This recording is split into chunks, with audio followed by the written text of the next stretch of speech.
She gave her virginity to her husband's only brother, but he couldn't stop because he loved her in secret. She married the wrong brother on a perfect Georgia morning, and everyone knew it except her. Have you ever been at a wedding knowing the bride or groom was making a mistake?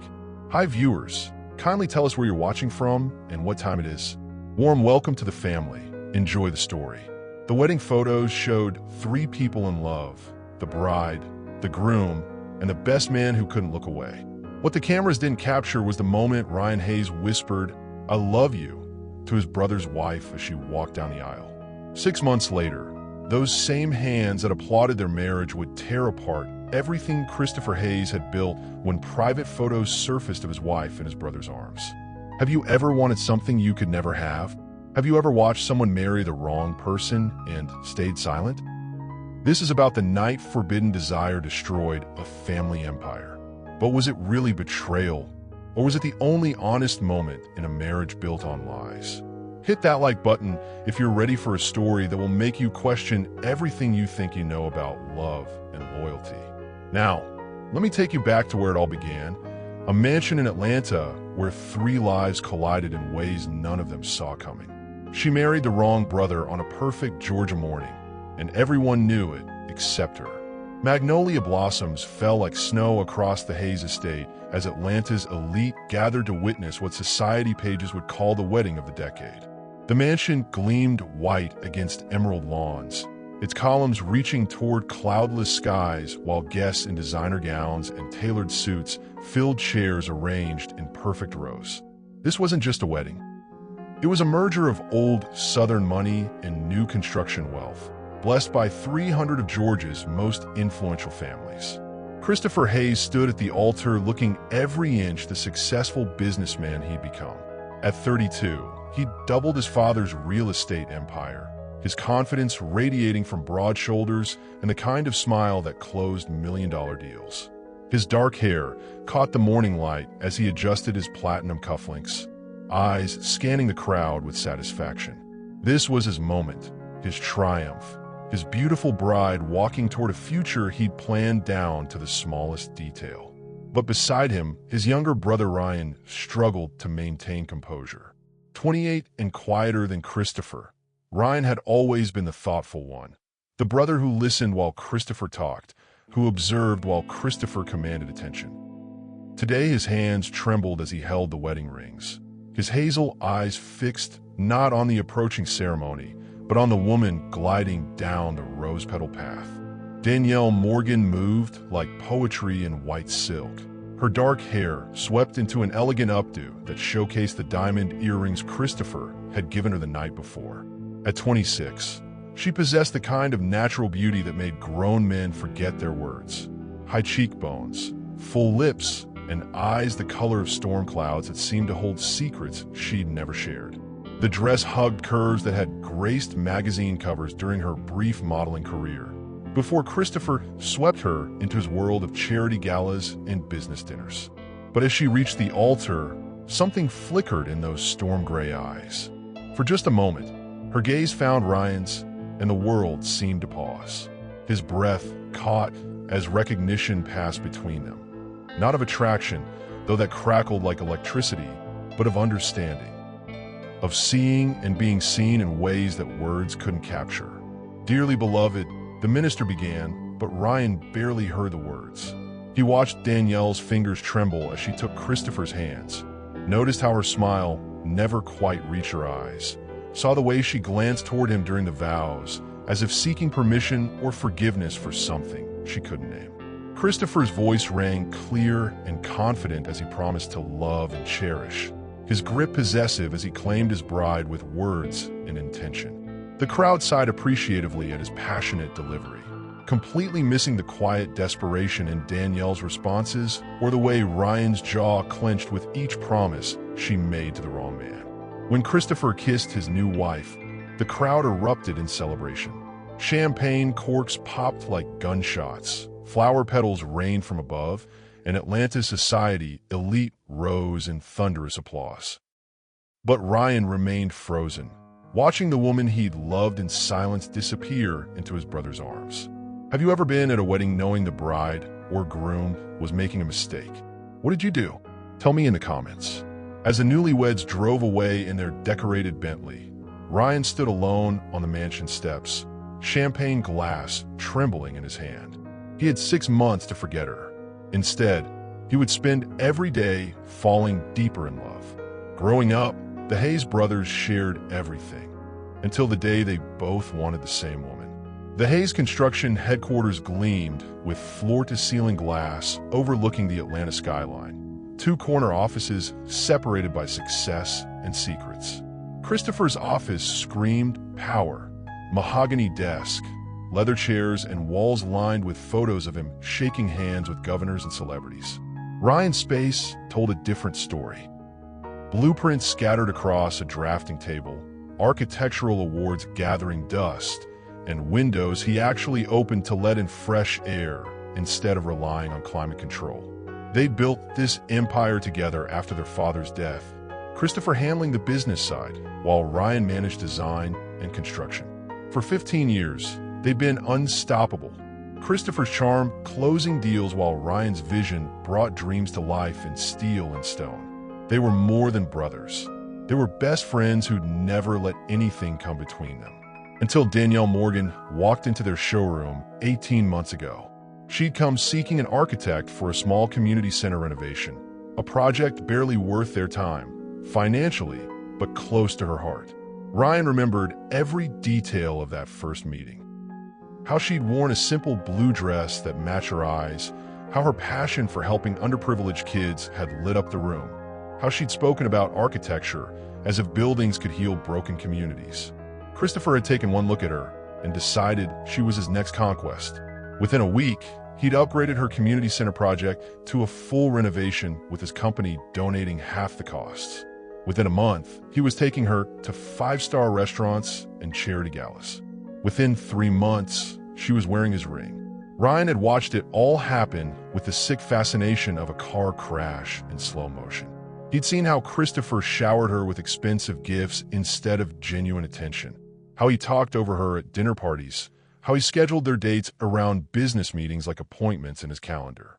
Christopher loved Danielle the way he loved his cars, as a beautiful possession that reflected his success.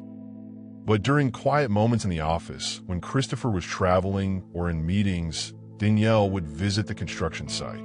She'd ask Ryan about the renovation progress, bringing coffee and staying to talk about architecture, community impact, and dreams bigger than Atlanta's social scene. Those conversations felt like sunlight breaking through storm clouds, warm and necessary and dangerous.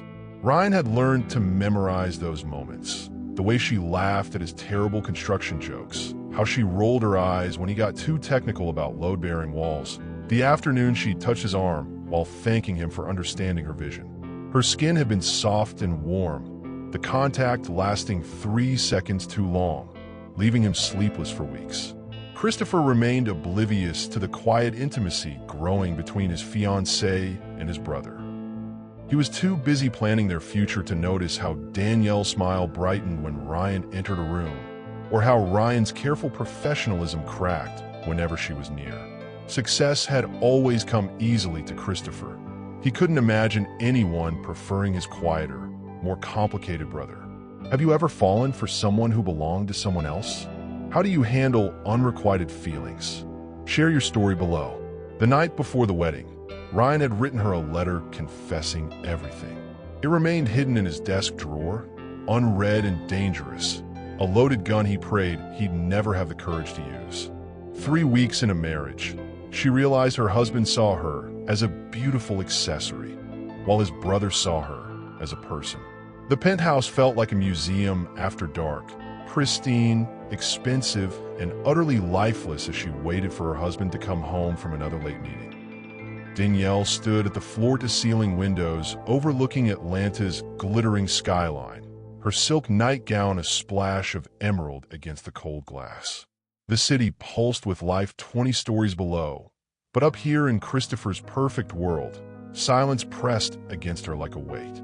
Their honeymoon in Tuscany had been a preview of married life.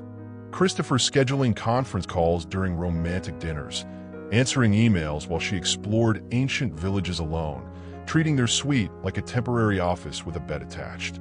She'd married a successful man who loved her, but she was learning that love and attention weren't the same thing. The apartment reflected Christopher's taste entirely. Modern furniture in blacks and whites, abstract art that cost more than most people's cars, and not a single photograph or personal touch that suggested a woman lived there. Even their wedding photos looked staged, displayed like advertisements for a life she wasn't sure she wanted. Her phone buzzed with a text from Ryan. "How's married life treating you?" She stared at the message longer than she should have, remembering their easy conversations during the community center renovation. Ryan asked questions that weren't about her appearance or social connections. He wanted to know about her childhood, her dreams, the books that made her cry. Christopher had never asked about any of those things. "Lonely," she typed, then deleted it. "Perfect," she wrote instead, adding a smiley face that felt like a lie. Christopher still working late? Her breath caught. How did Ryan know her husband wasn't home? How did he know she was alone in this beautiful prison, waiting for someone who saw her as an ornament rather than a partner? "Always," she replied before she could stop herself. "I'm sorry. You deserve better than that." The simple words hit her like a physical blow. When was the last time Christopher had apologized for anything? When had he ever considered what she deserved beyond designer clothes and expensive restaurants? Her phone rang, Ryan's name lighting up the screen. She shouldn't answer, talking to her brother-in-law, while wearing a nightgown and feeling forgotten by her husband crossed lines she'd been careful to avoid.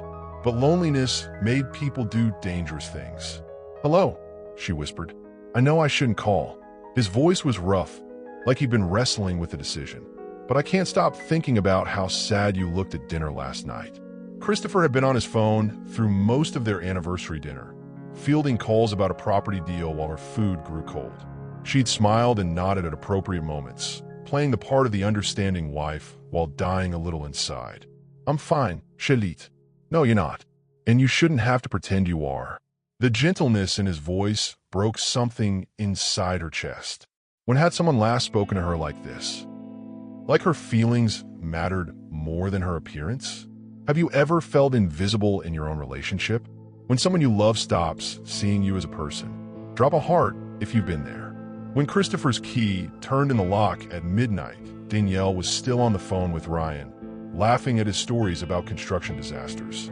She hung up quickly, guilt flooding her cheeks with color, but the sound of Ryan's laughter echoed in her mind long after Christopher kissed her hello and fell into bed without asking about her day. The first night her husband was away, she called his brother for help with a broken faucet and opened a door neither of them could close. Rain drummed against the penthouse windows as Danielle stood in the flooded kitchen. Water spreading across marble tiles like her carefully controlled life was finally showing cracks. The designer faucet Christopher had insisted on installing had chosen the worst possible moment to malfunction, sending water cascading over Italian granite countertops while she fumbled with shut-off valves she couldn't locate. Christopher was in New York closing the biggest deal of his career, too important to interrupt with domestic problems. The building's maintenance crew had gone home hours ago, and calling a 24-hour plumber would cost a fortune for something that was probably a simple fix. She stood in the growing puddle, frustration building as water continued its relentless flow. Ryan's number was still in her recent calls from their conversation 3 nights ago. She stared at his contact information, thumb hovering over the screen. Asking for help felt like crossing a line she'd been careful to avoid, but desperation made the choice for her. "Danielle." His voice carried concern and something else, pleasure at hearing from her that he couldn't quite hide. "I'm sorry to bother you, but the kitchen faucet exploded and I can't find the water shut off and Christopher's in New York." The words tumbled out in a rush, embarrassment heating her cheeks. "I'll be right there." 20 minutes later, Ryan stood in her doorway, looking like he'd thrown on clothes in a hurry. Faded jeans, a gray t-shirt that clung to shoulders broader than his business suit suggested, and work boots that had seen actual construction sites. His hair was damp from the rain, and he carried a toolbox that looked like it had built half of Atlanta. "Where's the disaster?" he asked, but his eyes were on her face, not the apartment. She led him to the kitchen, suddenly conscious of her bare feet and the way her cotton dress clung to damp patches where the water had splashed. Ryan surveyed the flood with professional calm, locating the main shut-off valve in seconds and stopping the cascade that had defeated her completely. "Easy fix," he said, crouching beside the sink with tools spread around him like he belonged in her space. "Just need a new washer and some tightening."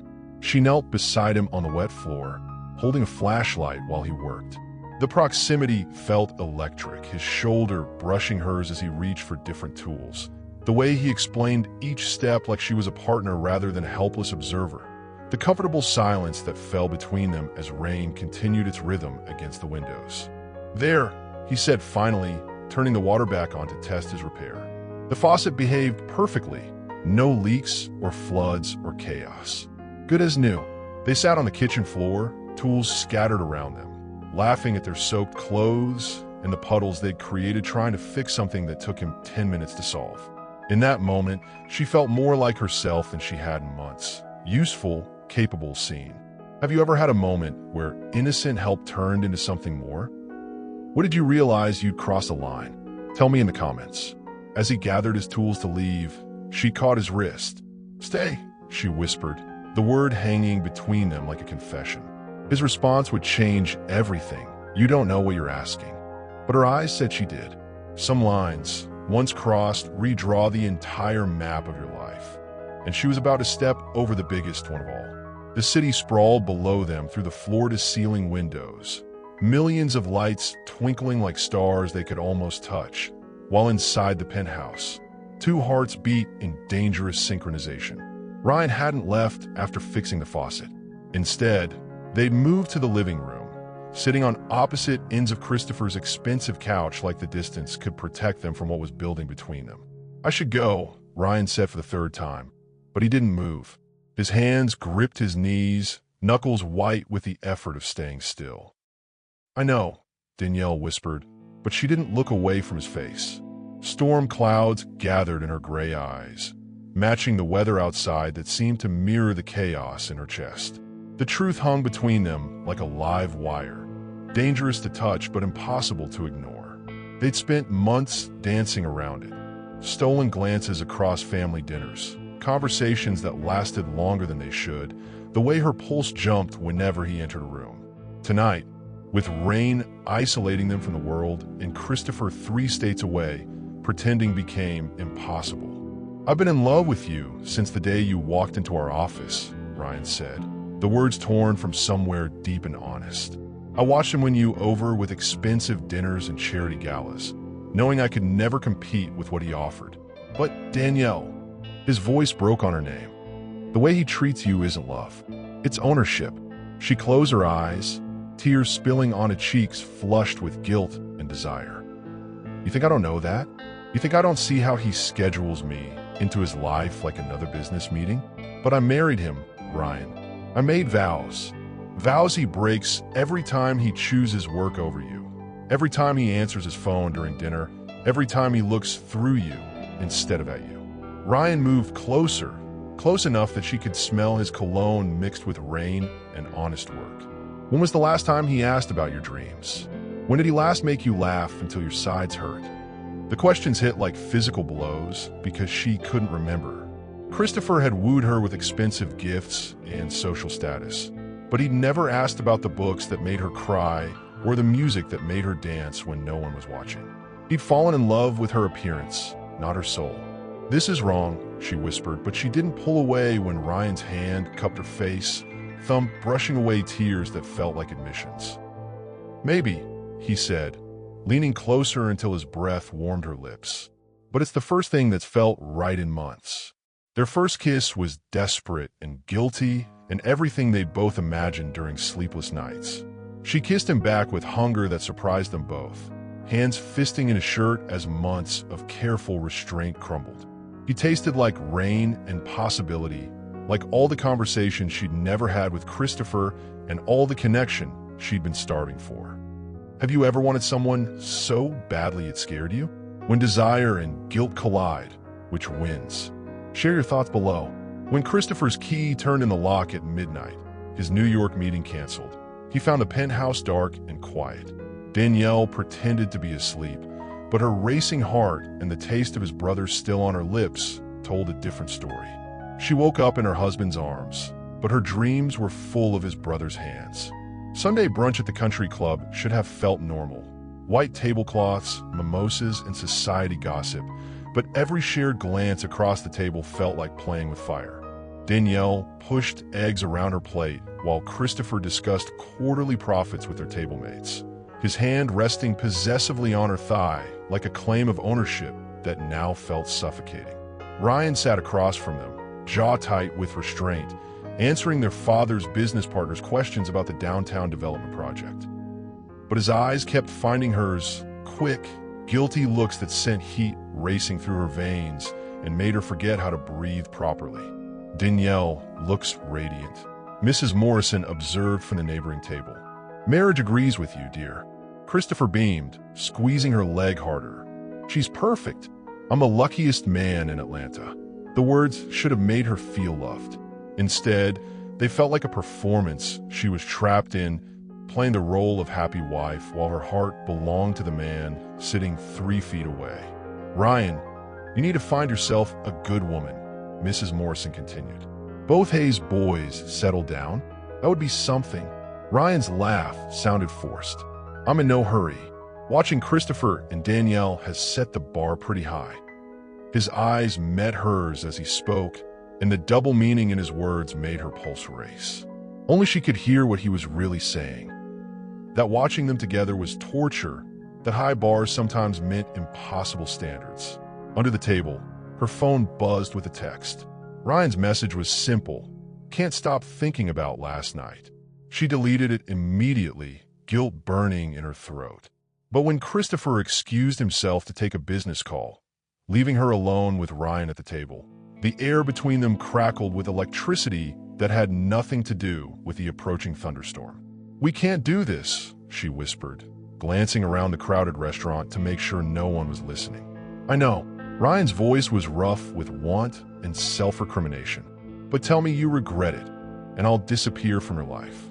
Tell me it meant nothing." She opened her mouth to lie, to say the words that would protect them both from the destruction heading their way.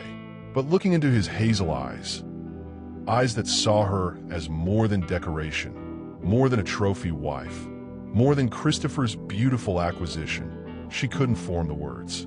"I can't," she admitted, the confession barely audible over the restaurant's chatter and clinking silverware. Ryan's sharp intake of breath told her he'd heard every word. "Danielle." Christopher's return cut off whatever Ryan was about to say. His phone call finished, and his attention focused on his wife with renewed possessiveness. "Everything okay, baby? You look flushed. Just hot in here," she managed, though the lie tasted bitter. The heat had nothing to do with the restaurant's temperature and everything to do with the man sitting across from them, who was slowly becoming her obsession. Christopher's hand found the back of her neck, fingers stroking skin that Ryan's eyes followed like he was memorizing every touch. "Ready to head home? I have some catching up to do with my beautiful wife." How do you pretend everything's normal when your whole world has shifted? Have you ever kept a secret that ate you alive? Tell me below. As they gathered their things to leave, Ryan stood too, his movement bringing him close enough that she could smell his cologne and feel the heat radiating from his body. "Goodbye, Danielle," he said, and the way he spoke her name sounded like a prayer and a promise and a threat all at once. Moving to New York would save her marriage and destroy her heart. Staying in Atlanta would do the exact opposite. Packing boxes filled the penthouse like cardboard tombstones, each taped seam sealing away pieces of a life she wasn't sure she wanted to resurrect in New York. Christopher moved through their apartment with excited energy, talking about penthouse views of Central Park and the social opportunities that came with his promotion to regional director. His company was expanding, and he'd been chosen to lead their Northeast operations. A career breakthrough he'd dreamed about since college. "Think about it, baby," he said, wrapping his arms around her from behind as she folded clothes with mechanical precision. "Broadway shows whenever we want, the Met, all those restaurants we've read about, and the business connections. This move will set us up for life." Danielle nodded and smiled and made appropriate excited sounds while her heart shattered with each item she placed in moving boxes. New York meant leaving Atlanta, leaving Ryan, leaving behind the only man who'd ever made her feel truly seen. "What about the community center?" she asked. "My work here." Christopher waved dismissively. "There are plenty of charity opportunities in Manhattan. You'll find new projects, better ones, more prestigious boards to join." But she didn't want prestigious. She wanted meaningful. She wanted the work that mattered to her, the community that knew her name, the foundation she'd started building with people who understood struggle.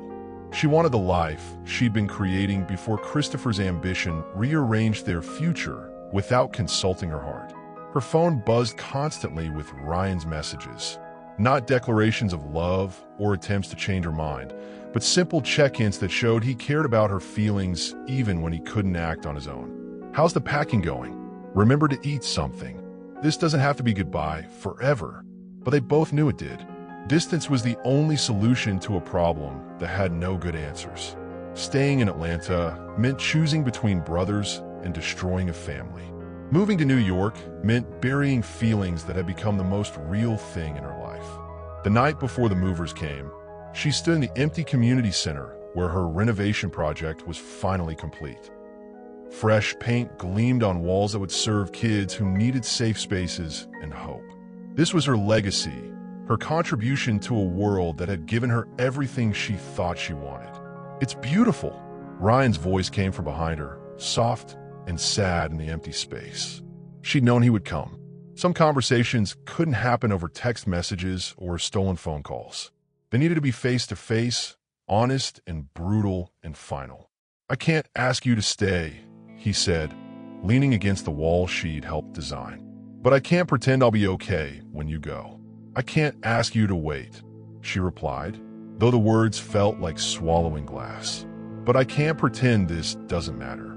They stood in the space they'd built together, surrounded by evidence of what they could create when they worked as partners. The silence stretched between them, heavy with everything they couldn't say and all the futures they'd never explore. If you had to choose between security and passion, which would you pick? Have you ever had to walk away from someone you loved? Share your story. The night before the movers came, Ryan appeared at her door with 2 plane tickets to anywhere. "Come with me," he said, and for one terrifying moment, she almost said yes. Instead, she did something that surprised them both. She kissed him goodbye and meant it. 3,000 miles couldn't kill what one night had awakened. It only made it burn hotter. Manhattan glittered outside her new penthouse windows, but the city that never slept felt lonelier than any small town, especially when her phone buzzed with messages from Atlanta. Christopher threw himself into his new position with the hunger of a man proving himself, leaving before sunrise and returning after midnight with stories of deals and acquisitions that meant nothing to a wife who missed conversations about architecture and community dreams. New York society welcomed them with cocktail parties and gallery openings, events where Danielle smiled and nodded while wealthy wives discussed vacation homes and designer purchases. She played her part perfectly, the successful executive's beautiful wife, grateful for opportunities to support important causes that felt hollow compared to the community center she'd left behind. But late at night, when Christopher finally fell into exhausted sleep, she would stand at those massive windows and text Ryan about everything and nothing. He told her about construction projects and funny moments with his crew. She shared her loneliness disguised as observations about city life. Neither mentioned what they'd shared that rainy night, but it lived in every message they exchanged. "How's the Manhattan social scene?" Ryan texted one Thursday evening while she sat through another charity dinner where she didn't know anyone's name. "Like being hungry at a feast," she replied, then immediately regretted how honest that sounded. "I miss our conversations. We're having one right now. You know what I mean?" She didn't know. Texting couldn't capture the way his eyes crinkled when he laughed, how his voice dropped when he said her name, the electricity that passed between them when their hands accidentally touched. Digital communication was safe, but empty, like looking at photographs of food when you were starving. Christopher noticed her phone usage during dinner, but attributed it to boredom rather than heartache. Make some friends, baby. Join a book club or something. You'll feel better once you settle in. But settling in felt like giving up, like accepting that comfort mattered more than connection, that security was worth trading for a love that made her feel alive.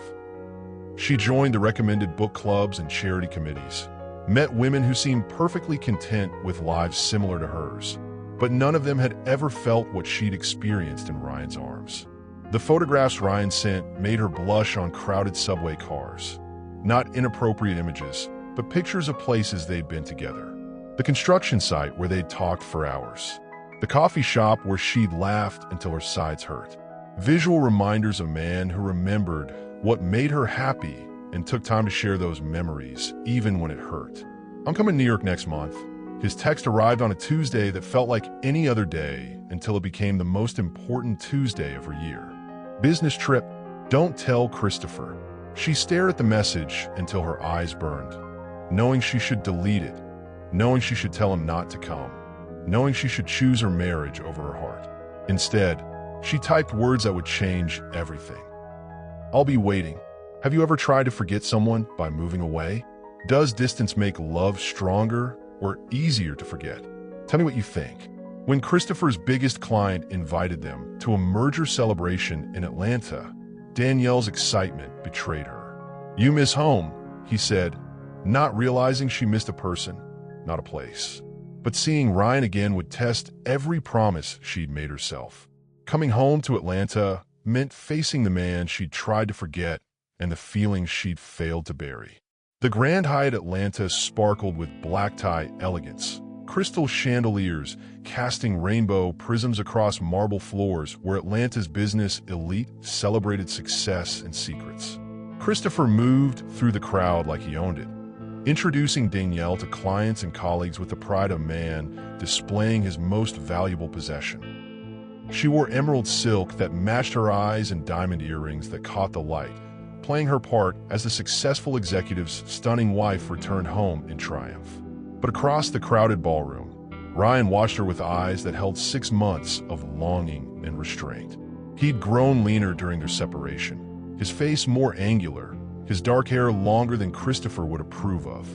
The tuxedo he wore was perfectly tailored, but he moved through the elegant crowd like he was counting minutes until he could escape back to construction sites and honest work. "Danielle looks incredible," someone commented near Ryan, and his hands clenched around his whiskey glass hard enough to crack crystal. She did look incredible, luminous and sophisticated and completely out of reach. But he could see what others missed. The tension in her shoulders, the way her smile never quite reached her eyes, the careful distance she maintained from Christopher even while holding his arm. When Christopher stepped away to discuss business, social protocol demanded that Ryan approach his sister-in-law. They were family, after all. No one would question a brief conversation between in-laws at a corporate celebration. "You look beautiful," he said when he reached her side, the words coming out rougher than he'd intended. "You look tired," she replied, concern flickering across her features before she could hide it. "Are you sleeping?" The question was innocent enough, but her genuine worry hit him like a physical blow. Christopher asked about her appearance, her outfit, her ability to charm his business associates. This woman asked about his sleep, his health, his well-being like it actually mattered to her. "Not much," he admitted. "Hard to sleep when you're missing something you never really had." Her breath caught, color rising in her cheeks as understanding passed between them. The ballroom buzzed with conversation and laughter around them, but they might as well have been alone on a deserted island for all the attention they paid to anyone else. "Dance with me," she said suddenly, the words escaping before wisdom could stop them. "Danielle, one dance. For old time's sake. Family obligation." But the heat in her eyes promised something far from familial. On the dance floor, surrounded by dozens of other couples, they moved together like they'd been practicing for years. His hand on her waist burned through silk. Her fingers on his shoulder traced patterns that had nothing to do with music and everything to do with memory. They swayed to the orchestra's romantic melody, while fighting desires that distance had only intensified. "I counted the days," she whispered against his ear, her breath sending shivers down his spine. 187 days since I last saw your face. I stopped counting. He lied, though he knew it had been exactly 188 days, 14 hours, and 23 minutes since she'd kissed him goodbye. The song ended too soon, but they didn't separate immediately. Instead, they stood frozen in each other's arms while couples moved around them, lost in a bubble of want and regret that nothing could protect. Have you ever returned to a place or a person you try to leave behind? Do the feelings come rushing back? Share your experience below. When hotel security knocked on the penthouse suite door at 2 a.m., reporting a disturbance, Christopher found his wife's dress torn and her lipstick smeared. "I fell," she lied, but the security footage would later tell a different story. In the digital age, secrets have timestamps, and love leaves digital fingerprints that private investigators know how to find. The private investigator's office smelled like stale coffee and broken marriages, manila folders full of proof that love doesn't always follow the rules society sets. Marcus Webb had been in the business of exposing infidelity for 20 years, long enough to know that rich people's secrets were just more expensive to uncover and infinitely more profitable to reveal. His current client wasn't a suspicious spouse. It was Richard Lawson, Christopher's biggest business rival, a man who'd been trying to destroy the Hayes empire for years through legitimate competition and had finally found a more personal angle of attack. Corporate warfare had evolved beyond hostile takeovers. Now it included family destruction as a business strategy. "I need everything," Lawson had said, sliding a check across Webb's desk that would cover 6 months of operating expenses. Phone records, travel receipts, hotel surveillance. Christopher Hayes thinks he's untouchable because of his family name. "Show me his pressure points." Webb specialized in pressure points. He discovered Christopher's wife's modeling past, her humble background that clashed with Hayes' family pedigree, the community center project that connected her to Ryan through months of late-night planning sessions. But the real treasure was hidden in cell phone records and hotel security footage that painted a picture worth destroying lives over. The photos were artistic in their betrayal. Ryan and Danielle on the hotel balcony during the merger celebration, her dress disheveled, his hands in her hair, their bodies pressed together with desperate hunger. The timestamp read 1:47 a.m., while Christopher slept soundly 3 floors below, trusting his wife and his brother completely. But Webb's favorite discovery was the pattern of communication. Text messages sent at 2 a.m. when insomnia and longing proved stronger than judgment. Phone calls that lasted hours when Christopher traveled. The digital breadcrumb trail of an emotional affair that had clearly become physical. "Beautiful work," Lawson said when Webb delivered the complete file. Christopher Hayes built his reputation on family values and Southern honor. Let's see how that holds up when Atlanta society learns his wife prefers his brother's bed to his own. The plan was simple and devastating. Leak the photos to social media first, let the rumors build, then release the phone records and hotel footage when the story reached peak attention. Corporate scandal was one thing, but family betrayal was entertainment that would dominate news cycles for weeks.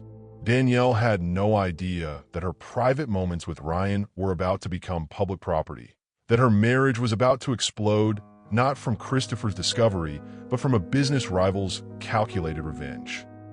She continued her carefully orchestrated life in New York, texting Ryan while Christopher worked late, counting days until she could manufacture another reason to visit Atlanta. Ryan remained equally oblivious, focused on managing the Atlanta office while fighting daily battles against his conscience. He'd started seeing a therapist, trying to understand how love could feel so right while being so wrong, how wanting his brother's wife made him both the worst and most honest version of himself. Do you believe privacy exists anymore? If someone investigated your life, what would they find? Comment below with your thoughts on digital footprints. The photographs were artistic in their betrayal, black and white images of passion that would look beautiful in any other context. But delivered to Christopher's office on a Tuesday morning, they looked like weapons designed to destroy a family. Some conversations burn bridges while they're happening, others burn entire families to the ground. The Hayes Construction Conference Room had hosted million-dollar deals, but never a meeting that would cost everything. Mahogany table scarred by thrown documents. Windows rattling with raised voices that carried down the hall despite closed doors. Christopher sat at the head of the table he'd inherited from his father. The manila envelope's contents spread before him like evidence in a murder trial. 23 photographs, 47 text messages, hotel security footage time-stamped down to the second. Proof that his wife and his brother had been living a lie while he'd been building their future in New York. Explain this. Christopher's voice was ice and fury as he slid the photos across polished wood. His hands shook with rage he was barely controlling. His face white except for red spots high on his cheekbones that meant violence was close to the surface. Ryan stared at the images without flinching, himself and Danielle on the hotel balcony, lost in each other, unaware that cameras were capturing their downfall. There's nothing to explain. You can see what happened. What I can see is my brother betraying me with my wife. Christopher stood so fast his chair toppled backward. What I can see is you destroying everything our family built. What I can see is lies, Ryan. Months of lies. The only lie was her marrying you in the first place. The words hit the conference room like a bomb, silencing the building's usual hum of productivity. Secretaries paused their typing. Phone calls went unanswered. The entire empire seemed to hold its breath while two brothers faced truths that would reshape everything. She never loved you, Ryan continued, his voice steady despite the catastrophe he was creating. Not the way she loves me. Not the way you deserve to be loved by someone who chooses you freely. Christopher's laugh was bitter and broken. Choose me? She married me, you bastard. She chose me.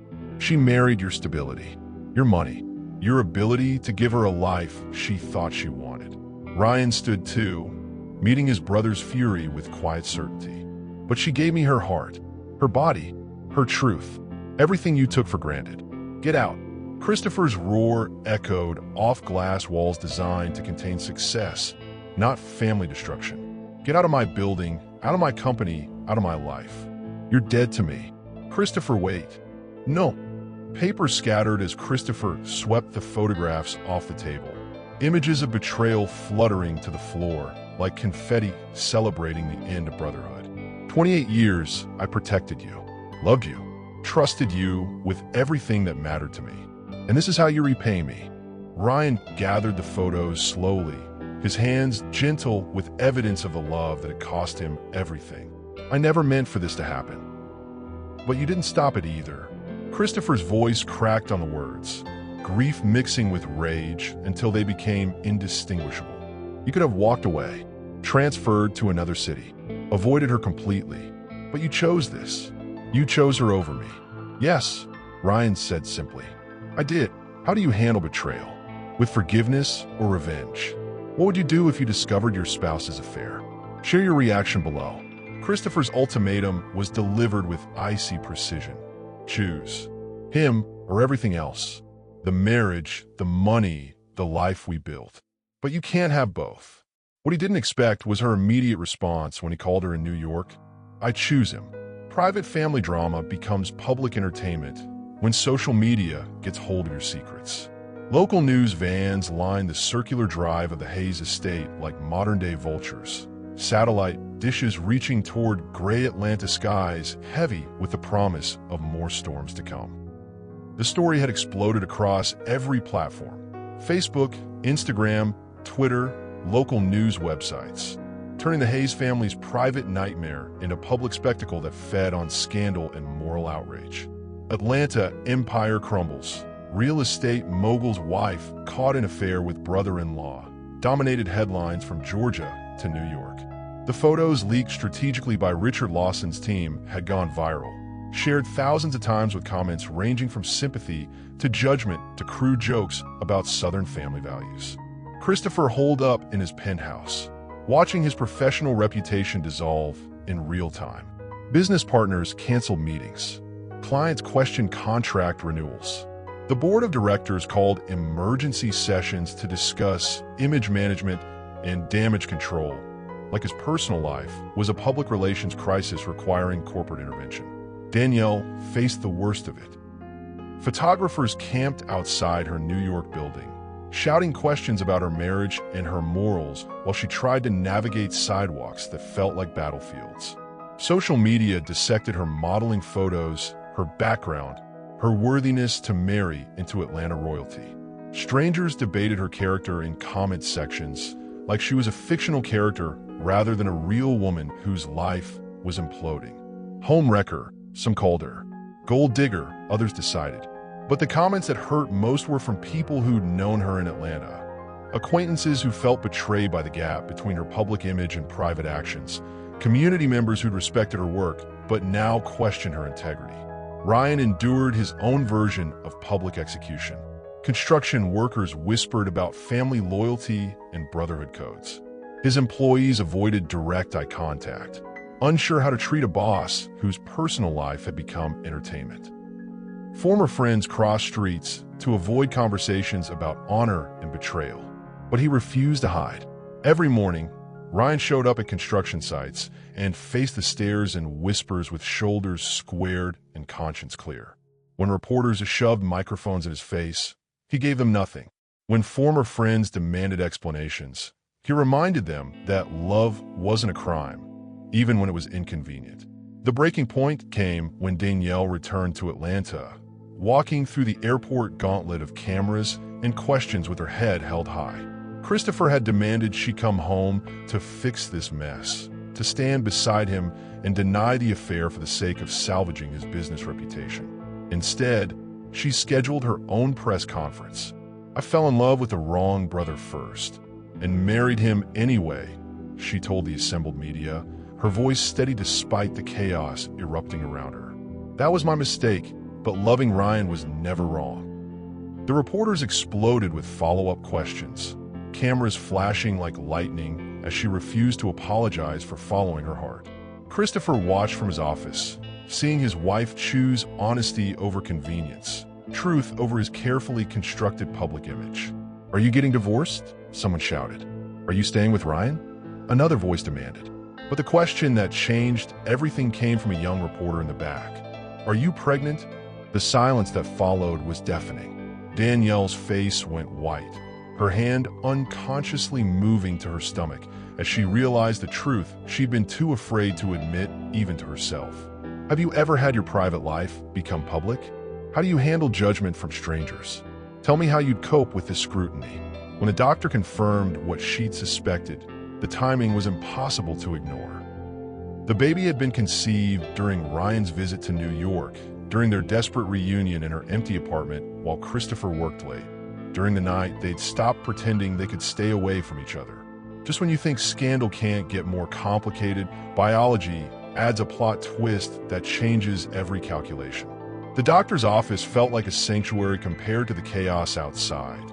Soft lighting and gentle music, a stark contrast to the storm of flashbulbs and shouted questions in the parking lot.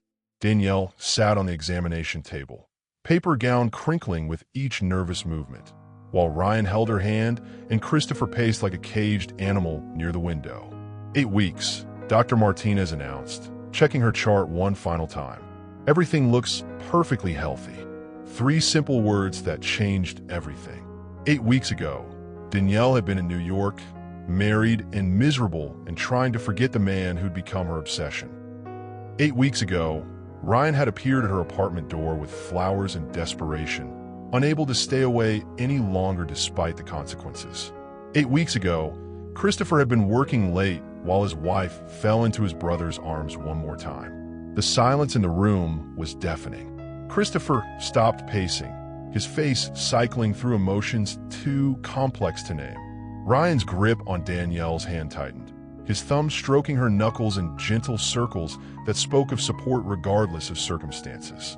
And Danielle stared at the ultrasound image, a tiny blur that represented hope and terror and love in its most complicated form. "I need paternity testing," Christopher said finally, his voice hollow. The businessman in him demanded facts, data, proof of what his heart already suspected. "Christopher," Danielle began, but he cut her off with a raised hand. "Don't. Just don't. Not until we know for sure. He couldn't look at either of them, his gaze fixed on the ultrasound screen that showed new life growing from betrayal and passion and choices that couldn't be undone. Ryan spoke carefully, every word measured. Regardless of paternity, I'll be here. For both of you. This child will be loved and wanted and protected. By you, Christopher said, and it wasn't a question. It was recognition of defeat, acknowledgement that he'd already lost the war for his wife's heart and might lose the battle for his child's future too. Outside, reporters had discovered their location. Camera crews gathered in the medical building's parking lot, turning a private moment into public spectacle. Social media exploded with speculation about the pregnancy timing, amateur detectives using public records and gossip to construct timelines that would determine a child's paternity in a court of public opinion. The media painted three distinct narratives. Christopher as the wronged husband potentially raising another man's child, Ryan as the homewrecker who'd stolen his brother's family, and Danielle as the woman whose choices had destroyed Southern royalty.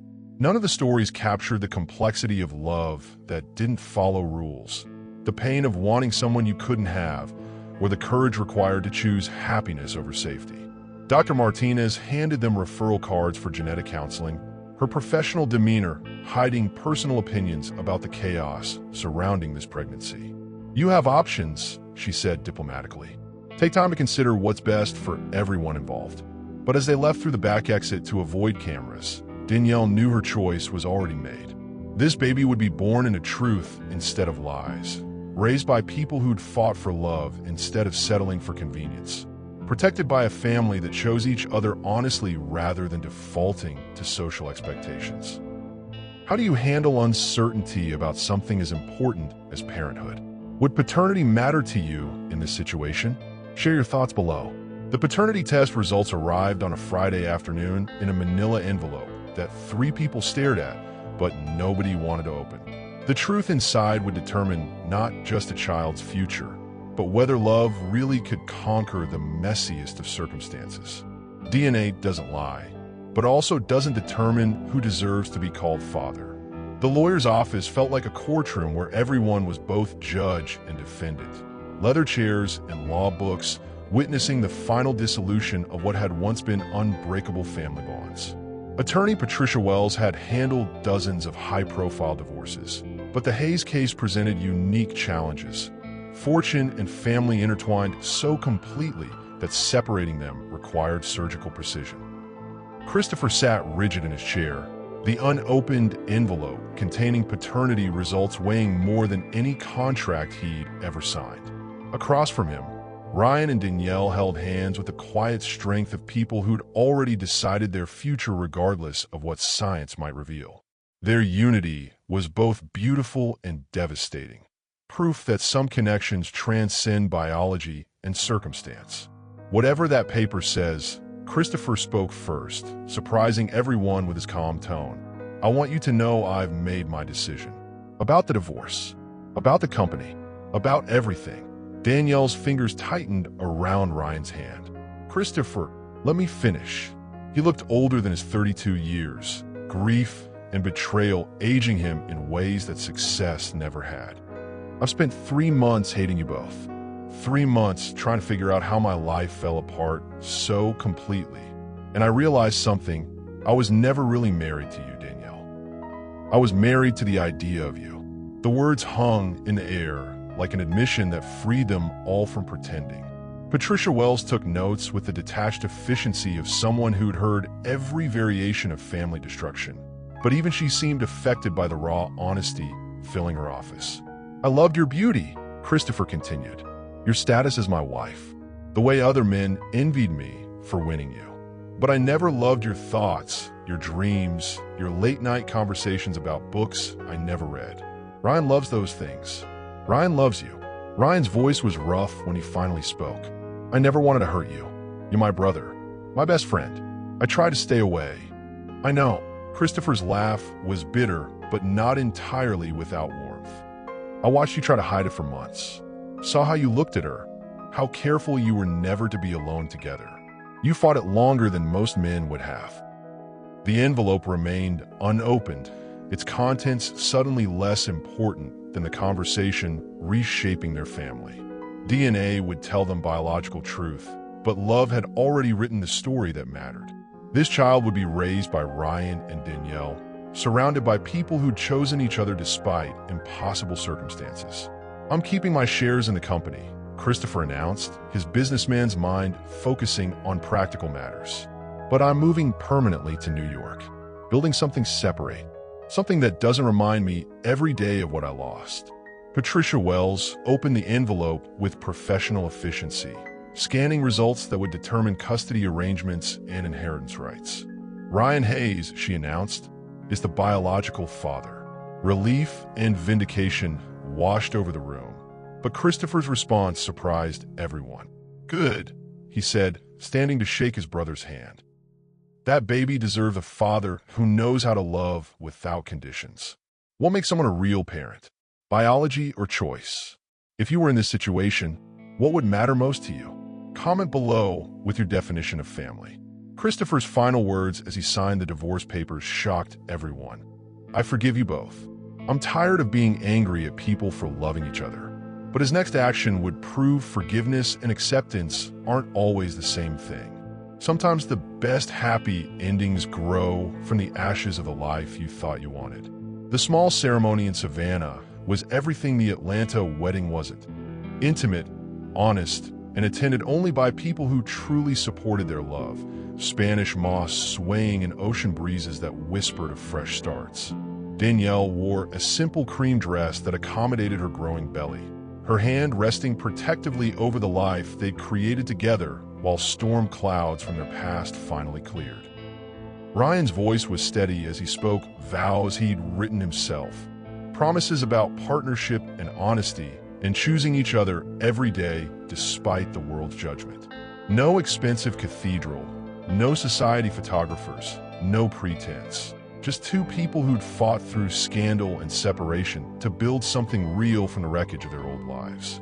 Christopher wasn't there, but his wedding gift arrived anyway. A trust fund for the baby and a handwritten note that said simply, "Be happy. Both of you deserve it."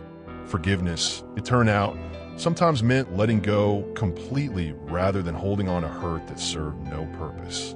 The Hayes Construction Company split cleanly down the middle. Christopher kept the New York operations and the national contracts, building his own empire from ambition and necessity. Ryan maintained the Atlanta office and the local projects, focusing on community development and the kind of meaningful work that had drawn Danielle to him in the first place. Their daughter arrived on a Tuesday morning in October, small and perfect and completely innocent of the chaos that had preceded her birth.